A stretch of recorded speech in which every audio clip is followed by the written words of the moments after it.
Сәлем достар, бүгін сіздермен бірге Blender бағдарламасын үйренетін боламыз. Жалпы бізде интерфейстер болады. Алғашқы интерфейс сіздермен бірге дәл осы бастапқы бет. Бастапқы бетте бізде мынандай құралдар тақтасымен танысатын боламыз. Және мұнда настройкалармен, былай айтқанда параметрлермен танысатын боламыз. Біздегі мұндағы 5 файлдың қызметтері әртүрлі және әр қызметті, мысалы общий деген бастапқы бет. Ал екінші 2D анимация деген бұл біздегі кәдімгі текстуралары 3D емес, уже бұл жерде кәдімгі карандаш түрінде, немесе гуашь түрінде, немесе пейзаж түрінде салынған анимациялар немесе персонаждарды жасайды. Ал склоптинг дегеніміз бұл жерде біз кез келген пішінді мүсіндейміз. Бұл склоптингнің қазақша атауы мүсіндеу. Біздегі төртінші VFX дегеніміз бұл бізде монтаждарға арналған. Жалпы біз видео монтаждарда неше түрлі эффектілер жасайтынбыз. Сол кезде VFX біздегі видеоның качествосы біздегі видеоның эффектілерін жасау үшін қолданылады. Біздегі бесінші видео эдитинг дегенімізді дәл сол видео монтаж. Біздегі түсірген видео монтажды әрі қызықты, біз жасаған объектілер, біз жасаған персонаждарды біз өзіміз түсірген видеоның ішіне жүктеп және монтаждау арқылы осы видео эдитинг және VFX түрінде жасайтын боламыз. 4:1 версиясы дәл осы 5 файлды ұсынады. Мұнда қарайтын болсаңыздар 4:1 версиясында жаңарған түрлері міне Blender сайтына қандай тағы сайттар керек, немесе қандай материалдар алуға болады, немесе біз курс сатып алмай-ақ осы Blender сайтына кіріп біз тегін видеоларды көру арқылы біз үйрене аламыз.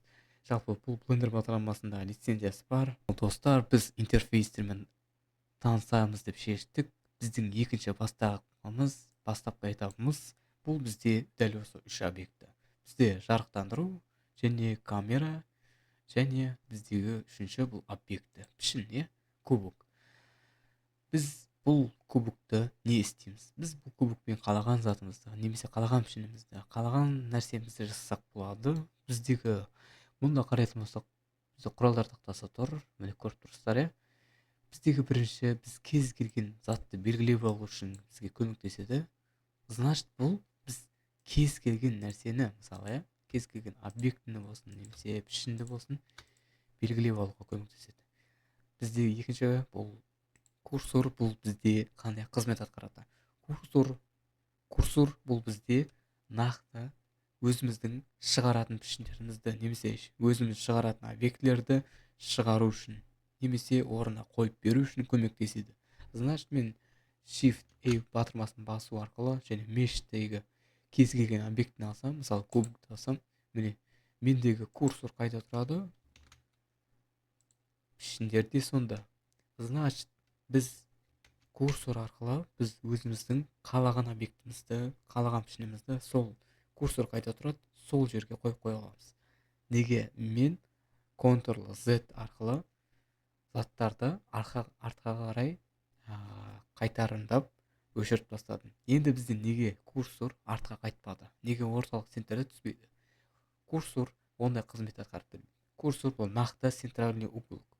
Және бұл курсорды орнына қою үшін мұнда төбеге көріп тұрған стрелка тұр. Стрелканы басасыздар және бізде вид деп тұрады. Үшінші вид батырмасын басамыз, сонда бізде 3D курсор деп тұрады. 3D курсорда положение, вращение дегендерді көрсек, бізде градустар айналып кеткен. Біздегі метриканың бағыттары айналып кеткен және вращение. Мұндағы біздегі градустар айналып өзгеріп кеткен. Значит, біз бұл градустардың бәрін нөлге қойсақ, біздегі курсор жайына түседі. Жалпы бізде курсордың бағдарын қай жерде өзгерту керектігін түсіндік.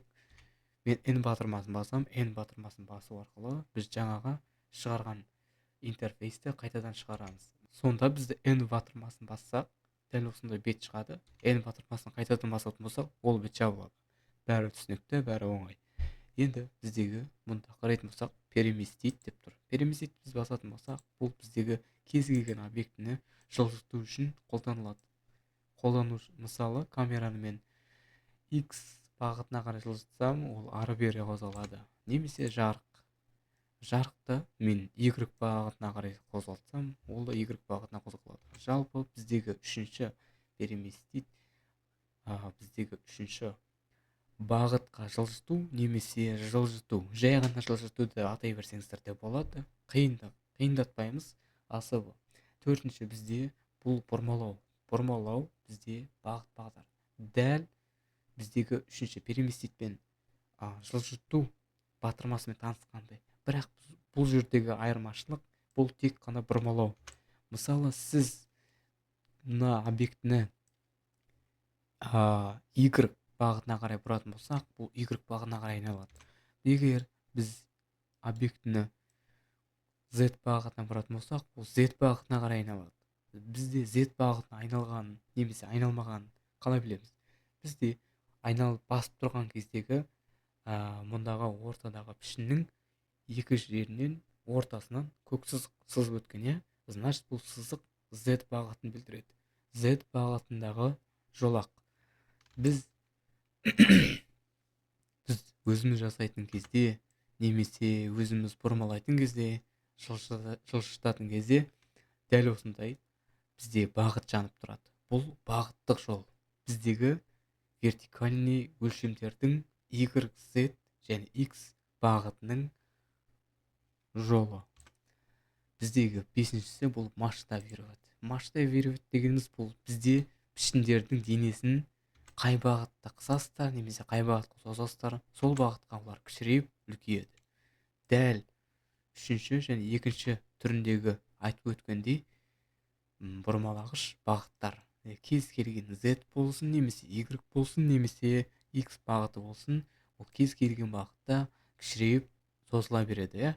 Бұл бізде қандай қызмет атқарады? Бұл бізде біз танысып өткен жылжыту немесе бұрмалау немесе пішіннің кез келген түрін өзгерту бағытына жауап береді. Сол үшеуіне жауап береді. Бізде енді рисование бар. Рисование дегеніміз жалпы не? Рисование бізге не үшін қажет деген сұрақ туындайды.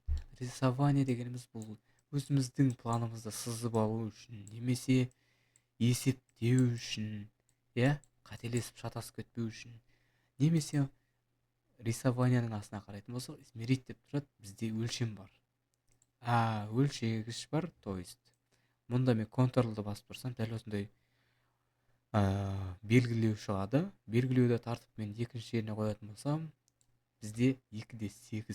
Сонда мен рисованияны алып, мұнда 2,8 деп жазып қойсам, менің есімнен шығып кетпейді. Өйткені мұндағы бағыт 2,8 деп мен өлшеп алдым. Вот рисование не үшін керек? Рисованиядан кейін измерить не үшін керектігін біз түсіне бастадық. Енді мен қайтадан Ctrl-Z басам. Артқа қайтамыз. Міне достар, ең соңғысы бізде добавить кубок деп тұр. Добавить кубок дегеніміз біз мұндағы стрелканың бағытындағы қарама, мұндағы стрелканың бағытында көрсетіліп тұрған нұсқаулықты көріп тұрмыз ба? Міне мысалы мен мұнда қаратсам, мен мысалы мұнда бір басып тартып былай созатын болсам, ол мұндағы кубоктың мына бетіне, мына y бетіне түседі. Мен дәлдеп тұрған стрелка мына кубоктың мына жанындағы y-тің жанына түседі. Мысалы мен мұнда салам, мұнда жасайым. Бізде, значит, добавить кубок бізде кез келген өлшеу бағытында немесе дәлдеу кезінде біз кез келген бағыт болсын, кез келген жеріне болсын, мысалы кез келген бұрышына болсын, біз өзіміз тік төртбұрыш қосып кете аламыз. Кез келген жеріне біз төртбұрышты қосып кете бере аламыз. Жалпы достар, біз құралдар тақтасымен таныстық деп ойлаймын, және бізде интерфейстермен таныстық деп ойлаймыз. Жалпы мен интерфейстермен таныстырып болғаннан кейінгі мендегі мұнда үш бағытты таныстырғым келіп отыр. Нақты қалай? Нақты бізде Z, Y, X жай ғана көрініп тұрған бағыт бұл алдыңғы қатарға жауап береді. Ал бізде -X, -Y, -Z бағыты бұл артқы қызметтеріне жауап беретін нақты өлшеуіш бастапқы сызықтар, енді бізде астына қарайтын болсақ, мұнда лупа тұр. Лупаны былай жылжытсақ, ол кубикке қарай жылжу үшін қажет, лупа бізде кубыққа, мысалы, кез келген объект болсын, сол объектіге жылжыту үшін ол лупа көмектеседі. Екінші бізде қол. Қолды мысалы мен басып тұрсам, объекттің жанына, кез келген жанына ол қимылдай береді. Ал біздегі соңғысы ол камера. Камераны басатын болсам, мен просто автоматически камераның ішіне кіргізіп береді. Значит, біз камераны басып, қайтадан активировать етіп, камераны айналдырып жүргізу үшін, типа камера, сіз камерамен түсіріп жүрсіз, ал ортадағы пішіндер немесе анимациялар, немесе сіз жасап қойған персонаждар қимылдаған кезде, сіз камерамен түсіру үшін дәл осындай видео қалыптық жағдайды сізге қосып береді. Соңындағысы бұл құлып. Біз камераны құлтаймыз, камера сонда біз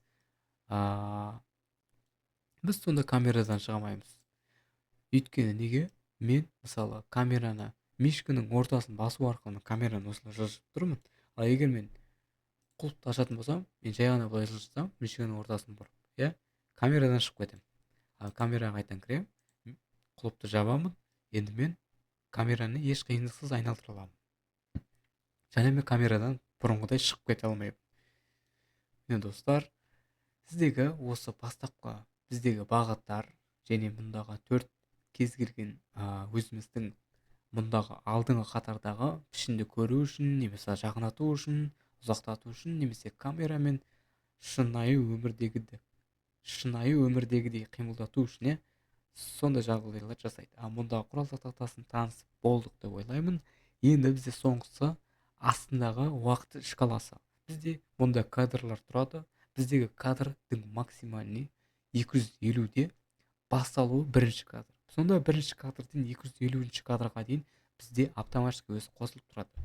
Біз мұнда қарайтын болсақ, біздегі уақыт шкаласы временная шкала деп аталады. Мұнда біз бірінші кадрдан 250-ші кадрға дейін біз белгілеп уақыт ашып анимацияға салатын болсақ, біздегі анимацияның видеоның уақыты жалпы айтқанда 10 секунд болады. Сонда біз 250 кадрда біз 10 секундтық видео жасап шығара аламыз. Жалпы достар, бұлармен мен сіздермен таныстырып үйретемін, бірақ бұл бастапқы видеода мен сіздерге кішігірім интерфейстермен таныстырып кету болған менің ойым, менің мақсатым осы еді. Келесі сабақта достар, сіздермен нақты бір объектіні жасаймыз, және келесі сабақта материалдарды қалай қолдану керек, материалдармен қалай жұмыс жасау керек, сол жайында түсіндіріп кететін боламын. Ал олай болса, кездескенше, видео ұнаса лайк басып, комментарий қалдырып кетіңіздер. Келесі видеоға кездескенше.